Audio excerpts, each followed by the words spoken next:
I will tell a story that happened to my friend Max, and it is not pleasant.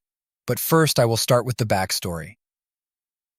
Max and Jessica met for the first time at a lively housewarming party thrown by Max's new neighbors.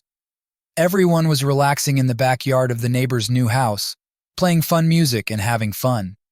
Max, who tended to be reserved at social events, was content to sip his beer on the sidelines until he saw a stunning redhead laughing with her friends at the hors d'oeuvres table. Feeling uncharacteristically bold, probably thanks to the beer, Max walked over and struck up a conversation. Her name was Jessica, she was charming and savvy, and she was a lot of fun. They hit it off immediately, chatting and laughing as the party continued around them. Max was surprised to learn that they had grown up in neighboring towns and shared common interests. When the meeting came to an end, Jessica wrote her number on Max's arm with a wink and a smile.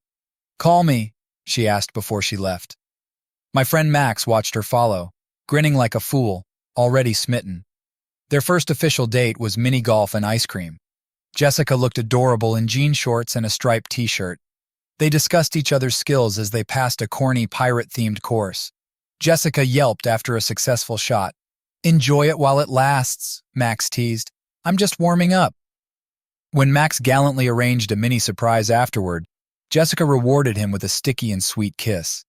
Then he decided he wanted to spend the rest of his life making her smile. The next 2 years passed like a dizzying fog. I remember Max complaining to me, but he was glad. Jessica moved into his house and their lives blended seamlessly, and then Max decided to propose to Jessica. Max had never envisioned himself as someone ready to get married, but being with Jessica felt so easy and right. He started shopping for rings, wanting to make it official. When he finally got down on one knee after a picnic at their favorite park, there was no doubt. Jessica hugged him, laughing and crying. "Yes," she said. "Yes, yes, a million times yes." And then the fun began, our company of stately men throwing a bachelor party. We had a lot of fun, a lot of booze, and the consequences came quickly. After all that fun, Max and Jessica had a small, casual wedding in Jessica's parents' lush backyard. Max wore a gray suit, while Jessica wore an elegant lace-sheath dress. Surrounded by their closest friends and family, with Waffles wearing a bow tie as cat of honor, they exchanged heartfelt vows. Max's voice trembled with excitement as he placed a simple gold ring on the bride's finger. The reception was fun and boisterous, with dancing speeches and champagne toasts, feeling blissfully happy for them. Max ran his hand gently down Jessica's naked back. "Hello, wife," he murmured. "Hi, husband," she replied, her eyes shining, her cheeks flushed, and she looked more beautiful than ever. "I love you, Max. Always. I love you too, Jess. Forever." They honeymooned in Italy, eating fresh pasta, drinking red wine, admiring ancient ruins and stunning coastlines. The future seemed impossibly slapdash. Max couldn't have imagined that everything would turn out so well. Max and Jessica returned from their honeymoon tanned, fed, and more in love than ever. They happily went back to their daily routines, basking in the bliss of being newlyweds. One sunny Saturday morning, a moving van pulled up to the house directly behind theirs. Max and Jessica exchanged glances as they sipped their coffee. They had new neighbors. A tall, stacked woman with dark hair stepped out of the van, followed by an older gentleman and 2 children. A sullen-looking teenage boy, who didn't seem so teenage to Jessica, and a little girl with pigtails. Jessica waved her hand in greeting, and the woman waved back. The little girl jumped up to say hello to their new neighbors as well. "Hi, my name is Nicole. I'm 6 years old. We just moved here from Chicago. This is my older brother, Ethan. He's 19 years old. What's your name? I love your hair." Jessica laughed at that compliment. "I'm Jessica, and this is my husband, Max. Welcome to the neighborhood, Nicole. Let us know if your family needs anything, okay?" "Okay, bye." Nicole ran off back to her family. That's where the story begins. Over the next few weeks, they saw neighbors here and there exchanging smiles and quick greetings as they went about their days. Nicole's mom, Susan, brought a plate of oatmeal raisin cookies to thank Max for lending them the latter. Jessica praised Susan's award-worthy rose bushes, and they bonded over gardening. Ethan, however, was always scowling, with his headphones permanently attached to him, hardly noticing anyone, except for the occasional hello. Max privately thought he looked like an arrogant jerk, but realized that it was probably impossible to raise a normal son when you were busy up to your ears. He's the same age, Jessica said diplomatically. One day Jessica was weeding the flower beds. Hey, a voice said suddenly. She looked up and saw Ethan standing there, shoving his hands in the pockets of his jeans. At first she thought he wanted something, but he just stood there looking at her body in a way that made her feel strangely naked in her tattered tank top and shorts. Hi, Ethan, she replied, wondering what he wanted. How are you? He looked at me dumbfounded and he said, Good, how are you?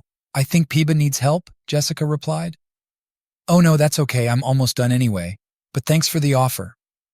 Anytime, he said with a smile, and he turned and walked away. Jessica looked after him, puzzled by this conversation.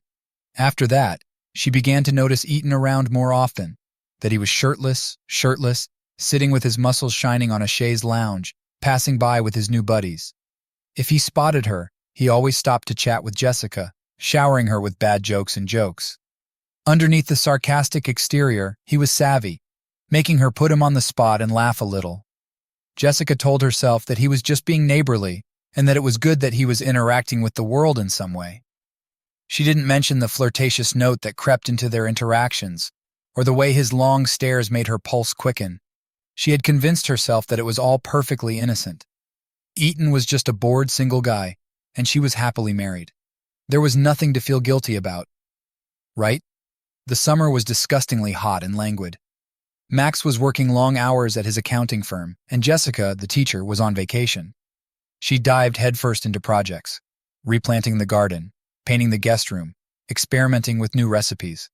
However, to be honest, she felt lonely and restless with so much free time.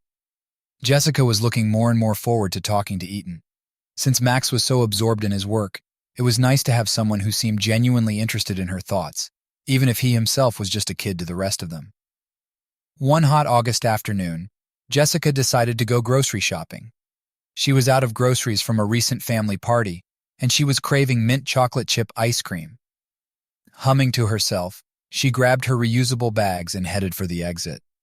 Pensive, Jessica almost collided with Ethan, coming out of a nearby bakery with a paper bag in his hand. We should stop meeting like this, Ethan teased with a wry grin. Jessica laughed. I'd love to see you here. Stocking up on baked goods? You know it. Gotta feed that sweet tooth. Let me guess. You're an ice cream lover. Guilty as charged. Mint chips are my weakness. A woman after my own heart, Ethan said, exaggeratedly clutching his chest. Well, since we're both distracted from our duties, would you like some company on your exciting grocery expedition? Jessica hesitated. She knew Max wouldn't appreciate her hanging out one-on-one with the neighbor boy, no matter how innocent he was. But it was just a short shopping trip, and she was enjoying the easy companionship. What was the harm? Sure, if you think you can keep up, she joked. This errand took twice as long as Ethan dragged along behind him. He idled and made Jessica laugh ear to ear in the grocery department. As they walked home in the sweltering heat, Jessica told Ethan about her strained relationship with her hypercritical mother, her fear that she would never be able to use her art education, her secret childhood dream of being in a rock band. For his part, Ethan complained about feeling at home, about his frustration with his parents' constant quarrels. He confessed that he was worried about his father's infidelity, but did not know what to do.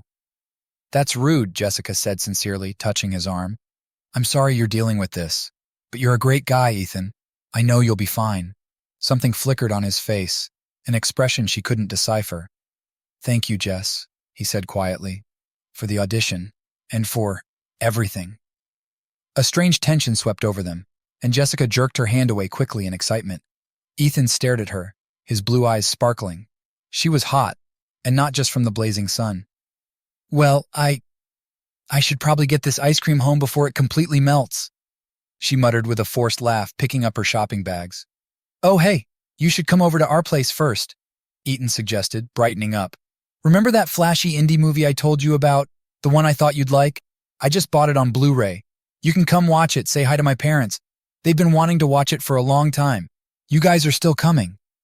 He looked so hopeful, flashing a charming, already normal smile. Jessica's resolve wavered. Nothing could happen, and she would be interested in the movie. Against her better judgment, she agreed. Okay, sure, but only for a few minutes, she said. Let me text Max so he doesn't wonder where I've disappeared to. Following Eaton down the path, Jessica felt a glimmer of misgivings in her stomach. She brushed it away impatiently. She was being ridiculous. It was just a neighborly visit, for God's sake. What could possibly go wrong? If only Jessica knew how one seemingly innocent choice soon unraveled her entire life. Eaton held the door open for Jessica as she entered the lobby, rustling grocery bags. Hello? He called out. Mom, Dad, I brought Jessica from next door. Silence. I guess they're not home, Eaton said with a shrug. Dad's probably still at the office, and Mom's having a party at the book club tonight, I think. Jessica shifted her weight restlessly. Oh, well, maybe I should just… No, stay, Eaton insisted.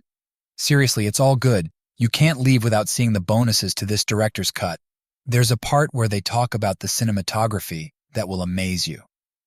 He took the bags from her hands and wandered into the kitchen.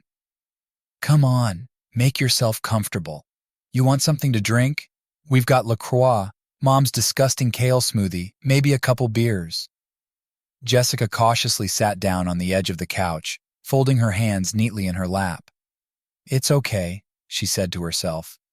Here they were alone. So what? They were just two friends hanging out. Neighbors. Practically family. It wasn't weird. Ethan returned with 2 frosted glass bottles, handed one to her, and plopped down right next to her, so close that his thigh touched her hip. Jessica took a big sip, grateful to have something to do with her hands. As promised, Eaton put the movie in the queue. Not 10 minutes later, however, he pressed pause. You know, I'm really glad you came, he said, turning to face her. You're such an amazing person, Jess. Talking to you makes me feel… It's not like talking to anyone else. You just believe me. I feel like I could say anything to you. His blue eyes were serious and blazing into hers. Jessica blushed. That's very nice of you to say. You're a great guy too, Ethan. I'm glad we've become friends. Just friends? He boldly reached out to tuck a disheveled strand of hair behind her ear, touching his fingers to her cheek. Jessica's breath caught. This was crossing into dangerous territory. She needed to turn it off now. But Ethan was still talking, his voice low and hypnotic. The thing is, Jess, I don't see you as just a buddy or some older roommate. His hand slid down and stopped on her knee, and Jessica felt hot. I see you as a really beautiful, incredible woman that I've completely fallen in love with. Eaton. Jessica's voice came out in a jerky tone. We can't. I'm married. You're so young. I've been 18 a long time, he interjected, and I know what I want. Slowly, deliberately, he leaned forward until their foreheads touched. Jessica sat frozen, her heart racing. This was so wrong. But God help her. She wanted this too. Wanted him, this annoyingly cocky and gentle boy who looked at her like she was everything. And then this woman can't stand it, grabs Eaton by both shoulders and kisses him on the hickey. They tore at each other's clothes, engulfed in a lustful frenzy. It was fast, crazy, dirty, and totally awesome. Afterward, as they lay exhausted and breathing heavily in sweaty tangles of limbs, Jessica felt like she'd made a mistake. In betraying Max, she had irrevocably crossed the line. Nothing would ever be the same again. But then Ethan nuzzled his face into the curve of her neck, gently kissing her throbbing point, and Jessica decided she'd deal with the consequences later. Because despite the guilt gnawing at her gut, being here like this felt inexplicably awesome. She had no idea that her reckless indiscretion was only the beginning, and how dearly she would have to pay for her sins. And then comes the most intense moment in the story. After 4 days, Jessica took advantage of her husband being at work until the evening, and she went to Eaton's. She slept with him every lunchtime, while Eaton's parents were at work and her sister was at school. And then, I get this call from Max. Bro, she cheated on me with a goddamn kid. I don't know what he's talking about, so I start asking him what's going on. Max says his wife cheated with the son of a neighboring family. According to Max, he forgot to take the documents that he left on the 2nd floor in his office, and when he was walking hurriedly to the staircase, notices his wife in the neighbor's yard. He thought she had just come to ask for something, but when he saw Eaton, his mood changed, and he decided to find out what was going on. Finding a way over the fence, he successfully licks it without making a sound. He moves to the nearest window to see what's going on. Max saw his 26-year-old wife tumbling around on the couch with the kid. He fell to the grass, pulling it up by the roots, rage building up inside him like wildfire. His wife was perfect in every way, but how this came to be was beyond his comprehension. Shivering, despair taking de facto control of him. He gets up, walks through the main passage, and kicks open the already open door. As he headed toward the couple, he was sure of what he was doing, knowing that he could not avoid the consequences. But he couldn't turn a blind eye either, but he didn't care. When he reached them, he stopped and said, "How are Ethan and Jess doing?" Jessica starts to one-up him with, "You got it wrong. How else is that supposed to be understood?" Max grabs Ethan's leg and pulls him towards him. He falls to the floor. Ethan scrambles with his arms like a dog trying to pull out of Max's grasp, but he won't let him. Dominating Ethan, Max through tears shouts, "Why did you do that?" Ethan faints and passes out. Max lets Ethan go. He turns and looks at Jessica, covered in tears and sweat, and wants to take a swing at her, but his mind stops him and he decides to just walk away. At home, he drinks all the bottles of hard liquor, and through his grief, he remembers what he and Jessica went through together. He doesn't want to stay here anymore. He got behind the wheel and drove off somewhere. I tried to call him, but he was out of town. Then a week later, he got in touch and told me what happened after that incident at Eaton's Simeon house. Jesse decided to talk to him, and then he told me all the details of the affair. They are facing the courts and a pending divorce. But it is important to remember that even in the most difficult situations, there is the possibility of healing and a new beginning. The support of loved ones, professional help, and time can help Max get through this difficult period and start a new chapter in his life.